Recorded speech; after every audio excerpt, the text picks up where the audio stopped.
Have you ever wondered why some families seem to thrive while others fall apart, even when they have everything they need?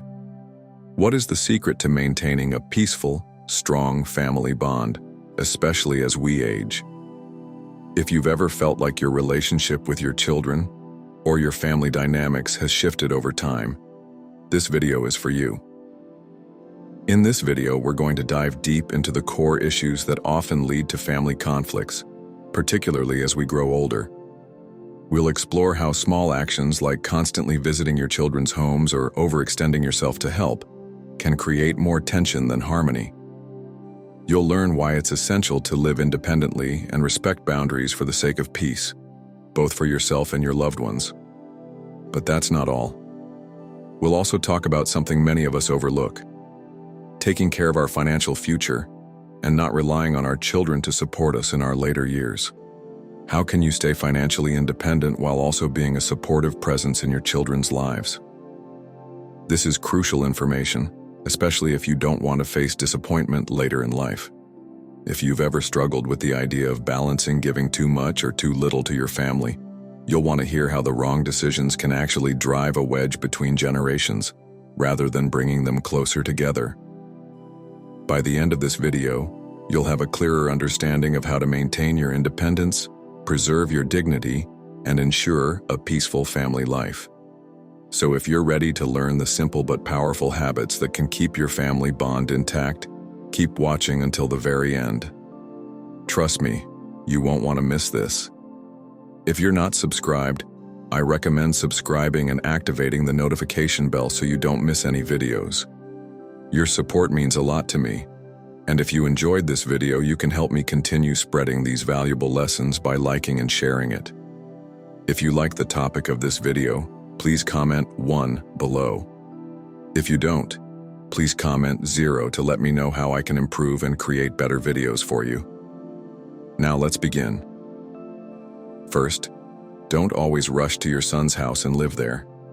It's important to acknowledge a simple truth that many of us, especially as parents, often overlook. Don't always rush to your son's house and live there. I completely understand the desire to be around your children, especially when you're looking for companionship or simply want to be part of their lives. But it's essential to pause and reflect on whether your presence is truly needed or appreciated at every moment. When you have some free time, it's easy to think that visiting your son's house will somehow fill the silence of the day. However, it's worth considering that your constant visits, though well-intentioned, might not always be as welcome as you think. There's something delicate about the balance between caring for your family and respecting their space. When we visit too often or without understanding, it can lead to friction and misunderstandings. While you might think your presence will bring joy or warmth to the household, it's possible that it could bring discomfort instead. Think about it. Have you ever felt like you're intruding on a conversation or a moment that was meant for them to enjoy on their own? The reality is that your son and daughter-in-law have their own lives to live. They have their rhythms, their routines, and their spaces. And although they would never say it outright, it can sometimes feel uncomfortable for them when a visit becomes too frequent or unplanned. In their desire to be respectful and polite, they may hold back their true feelings, but deep down, the imbalance might create tension, subtle but noticeable. So why should you burden yourself with unnecessary feelings of frustration or guilt when you could simply enjoy a bit of time for yourself? Instead of constantly focusing on being in their space, why not take a step back and allow yourself the freedom to enjoy your own? It's okay to rest, to take a pause. When was the last time you truly relaxed without worrying about whether your visit to their house was needed? The simple act of making yourself a cup of tea, sitting down in your favorite chair, and watching a television show you love can bring a sense of calm and joy that we often forget about in the hustle of everyday life. It's such a small but powerful way to find peace within yourself. Why not embrace that time for you? It might not seem like much, but in those quiet moments you can gather your thoughts, recharge your energy, and reflect on the things that matter most. I've noticed in my neighborhood a woman who seems to live for the moments she can spend at her son's house. Every chance she gets, she's there, convinced that it will bring some kind of happiness or connection to their lives. She spends hours there, perhaps imagining that it will fill some void in her own life. But what strikes me the most is how she leaves, time after time, visibly sighing, her face heavy with a certain sadness. I can't help but feel that there's an internal conflict in her that she's not sharing with anyone. She quietly laments about how uncomfortable she feels in the house. Not because her son doesn't care for her, but because there's a disconnect. She unknowingly brings discomfort upon herself, and possibly to the family too, by not allowing herself the rest she needs. Each time she leaves, she reflects on why it never felt right. Why despite the effort to bring joy, she always ends up feeling empty, like she's missed something important. It's heartbreaking to see because her intentions are good. She just doesn't understand that sometimes the best way to show love is by respecting the boundaries and space of others. This brings me to a bigger realization I've had over time. The root cause of many conflicts within families doesn't stem from malice, but from the simple differences in living habits between generations. The older generation often has different expectations and needs compared to the younger generation, and when both sides don't recognize these differences, it can lead to friction. Living together in close quarters might seem ideal at first, but it's a situation where the unspoken tensions of daily life begin to take their toll. In my own experience, I've come to believe that living separately can bring peace. So much peace that it could reduce conflict by as much as 90%. This isn't just an opinion. It's something I've seen in the lives of people around me, and it's something I've felt in my own life. When my son got married, I realized that the best way for him and his wife to truly thrive as a family was for them to have their own independent living space. I had to accept that the day would come when he would no longer be living under my roof. As much as I wanted him to stay close, I knew deep down that this was an important step for both of us. My son needed the space to grow in his own way, to establish his own rules and routines with his wife. I needed that space as well, not out of any sense of detachment, but simply to allow both of us to breathe, to rest, and to reconnect when it felt right. In this separation, there is a deep respect for each other's lives and for the individuality of the people we care about. I often find myself reflecting on how we can live harmoniously in families, whether it's with our parents, children, or even extended relatives. It's not about cutting ties or creating distance for the sake of distance. It's about creating a sense of respect for each person's space, allowing them to breathe and live their lives without feeling confined by others' expectations. When we give each other room to grow and develop independently, we make room for love, patience, and understanding to flourish. This peaceful separation is not the end of connection. It's the beginning of deeper, more meaningful connections. If you're still watching this video and find these lessons useful, please comment 1 below to let me know that you're still here with me. I firmly believe that respecting boundaries and allowing your children and their families the space they need can bring immense joy and peace into everyone's life. It's not always easy to accept, but ultimately, it's the best way for families to thrive, grow, and live harmoniously together. We all know how tempting it can be to want to help, but it's essential to recognize when giving too much might actually create more tension than good. By respecting personal space and boundaries, we lay the foundation for healthier, more loving relationships. There's also a deep and natural desire to care for our grandchildren and loved ones. After all, they are your flesh and blood, and you want to provide them with everything you can: your time, knowledge, care, and sometimes even your resources. The joy of helping them is indescribable, and it gives a sense of purpose that's incredibly rewarding. However, it's important to remember that helping should always be within your means, both physically and emotionally. As we age, our capabilities can change in ways we might not have anticipated, and we must accept this reality. If you're in good health, the energy to help and spend time with your grandchildren can be a beautiful gift. Helping with homework, offering companionship, or simply sharing time together can leave lasting memories for both you and them. But there comes a time when we need to acknowledge our limitations. As much as we want to help, pushing ourselves beyond our capacity can be harmful. Many grandparents, driven by love and a sense of responsibility, try to do more than they should, believing it's their duty to step in when they see their children struggling. This is admirable, yet it often leads to exhaustion, frustration, and physical strain. If you find yourself in this position, it's crucial to take a step back and care for yourself. There is no shame in admitting that you need rest. It takes great strength to recognize your limits, and by doing so, you set a positive example for your children and grandchildren. We must remember that self-care is not a sign of weakness but of wisdom. Our children and grandchildren will respect us for being honest about our limitations. They will appreciate the strength it takes to say no when it's needed and to prioritize our own health and well-being. In doing so, we teach them that it's okay to take care of oneself and that this ultimately benefits everyone. Our role as parents and grandparents is not to control or demand from our children, but to offer unconditional love as a gift. If we can help, we do so with joy. If not, we let go with grace. As we age, it's also important to acknowledge the reality that we cannot rely entirely on our children. While the bond you share with them is deep, and they may have promised to care for you as you once cared for them, life often doesn't align with our expectations. Today's younger generation is facing pressures and challenges that we never had to navigate. They're building their own lives, facing career demands, financial burdens, and relationship struggles. It's a difficult truth, but many of them simply can't offer the level of support that we might hope for. And even if they want to, their own lives often make it impossible.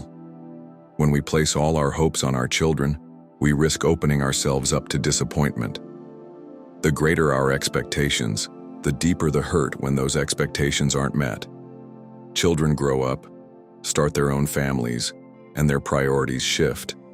They may not see caring for aging parents as their inherent duty, and that can lead to feelings of resentment or betrayal if they cannot meet our needs. The key lesson here is to learn to rely on yourself. No matter how much we want to be cared for by our children, the reality is that they may not always be able to provide that care in the way we imagine. This doesn't mean they don't love us. It simply means that life is complicated, and everyone has their own responsibilities. Relying on yourself is liberating. It allows you to take control of your own life and well-being. When you can stand on your own, financially, emotionally, and physically, you free yourself from the trap of disappointment. You regain your dignity and peace of mind, no longer depending on others to provide for your happiness or security. This independence doesn't mean shutting yourself off from others. It means empowering yourself to be resilient and self-sufficient.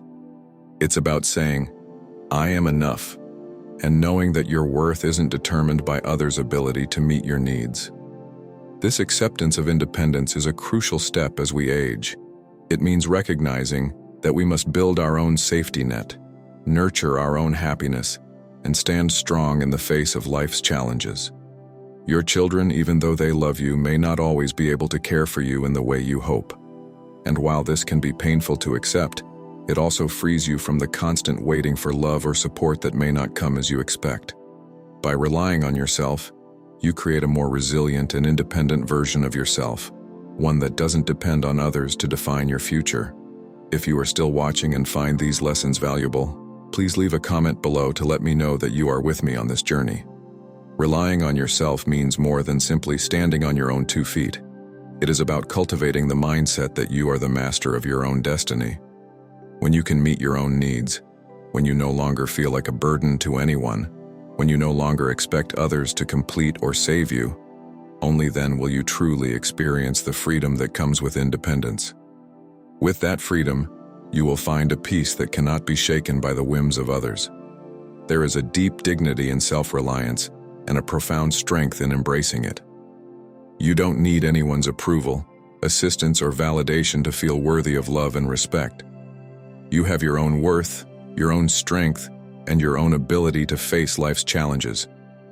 When you finally embrace this, you will walk through the world with your head held high, knowing that you are the master of your own life. As we journey through life, one of the most important things we must learn is how to maintain control over our finances, especially as we grow older. Unfortunately, many people make the grave mistake of depending on their children for support in their senior years. This is not just about comfort. It can profoundly affect your sense of independence, dignity, and self-worth. When we surrender our financial autonomy, we also give up the ability to make decisions for ourselves, creating a passive existence. Instead of living freely and making choices aligned with our values, we become dependent on others, putting ourselves in a vulnerable position. Relying on your children may seem like a reasonable option, particularly when facing health issues or other challenges, but it is essential to understand the risks. Once you give up control over your finances, you lose more than just money. You lose the ability to make decisions about your life, and that freedom begins to fade. This dependency can erode your dignity, leaving you frustrated and helpless. The burden of dependence is not only yours to bear, it falls heavily on your children as well. It can create tension, resentment, and strain within the family, something no one wants to face in their golden years. Therefore, it is crucial to take proactive steps to secure your financial future and avoid becoming vulnerable to such a situation. One of the most valuable habits you can develop as you age is keeping a detailed record of your finances. By tracking every expenditure, no matter how small, you will have a clearer understanding of where your money is going, where you can cut back, and how to save more efficiently. This will help you manage your money better and give you peace of mind, knowing that you are taking control of your financial situation. For most of us, money is not merely a tool to purchase material goods. It is our security. It provides stability, safety, and a cushion against the uncertainties of life. When you have enough to meet your basic needs, you can live with a sense of calm, knowing that you won't have to rely on others. This financial security is invaluable, especially as we age and face various challenges. The peace of mind that comes from knowing you can take care of yourself without relying on anyone else is priceless. It is also important to remember that helping your children doesn't mean giving away everything you have. While it's natural to want to support your family, there must be balance. If your children ask to borrow money, it is perfectly fine to lend them a little, but you should never give away your entire savings. Your money represents a lifetime of hard work and sacrifices, and it is your responsibility to protect it. Giving away all your savings may leave you struggling in the future and send the wrong message to your children about financial responsibility. Teaching your children the value of financial independence and money management will serve them far better than receiving handouts from you. Another powerful tool for maintaining financial independence is learning about financial management, even in later years. Today, it's not enough to just know how to manage cash or write checks. Understanding smartphones, the internet, and digital banking is crucial. These tools can help you stay in control of your finances and make informed decisions. You don't need to become a financial expert overnight, but a little effort goes a long way in ensuring that you're making smart decisions about your money and future. With knowledge and confidence, you can live your later years with dignity and peace. You won't have to rely on anyone else for your security or well-being.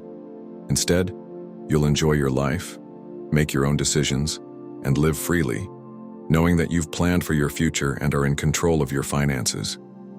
There is a profound sense of peace in being self-sufficient, and it is something worth striving for. In my next video, I'll delve into a more sensitive and personal topic. As you grow older, you realize that after your children take these 3 things, your family may fall apart. This may sound harsh, but it's a reality that many families face when the balance between giving and receiving is lost. Understanding these truths is vital for preserving family unity and ensuring that your legacy remains intact. The decisions you make today will have lasting consequences on your relationships with your children and loved ones. The most beautiful thing in life is to have a home that is a haven of peace and understanding, where every family member shares a deep bond of love and respect. But maintaining that kind of family takes effort. It requires long-term thinking, careful planning, and wisdom.